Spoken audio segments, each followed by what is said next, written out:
नमस्कार, आपण पाहत आहात वास्तवनामामध्ये आपल्या सर्वांचं सहर्ष असं स्वागत। आमदार सदाभाऊ खोत शामगावच्या शेतीच्या पाण्यासाठी पुढच्या आठवड्यात लावणार बैठक। कोणतीही सामाजिक, शैक्षणिक, धार्मिक, आध्यात्मिक, राजकीय अथवा सांस्कृतिक क्रांती ही वेळी माणसंच करतात, याचे अनेक दाखले हे आपल्या ऐतिहासिक कालखंडात अनेक ठिकाणी आढळतात।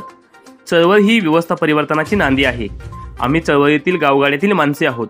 आम्हाला लढाईचं माहीत आहे, रडाईचं माहिती नाही, म्हणून आम्ही शामगावच्या शेतीच्या पाण्यासाठी पुढच्या आठवड्यात बैठक लावणार असे प्रतिपादन आमदार सदाभाऊ खोत यांनी शामगाव येथे केले।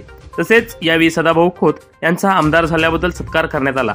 या प्रसंगी ते बोलत होते। यावेळी बोलताना श्री खोत म्हणाले की हे सरकार देणाऱ्यांचे आहे। शामगावच्या शेतीच्या पाण्यासाठी पाठवलेला प्रस्ताव सकारात्मक असेल तरच सरकारच्या छतावर बसून पाणी आणू, अंगात धमक असेल तरच पाणी येईल। त्यासाठी पुढच्या आठवड्यात बैठक लावणार आहोत, कारण हे सरकार जनतेच्या हिताचे निर्णय घेत आहे।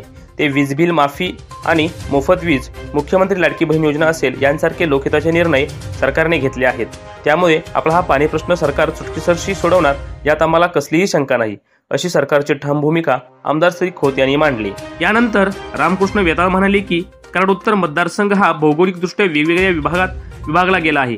येथील नेतृत्व निष्कर्मी असल्याने आज अखेर पाणी प्रश्न सुटला नाही। मनोज घोरपडे म्हणाले शामगावचा पाणी प्रश्न आता लवकरच सुटेल।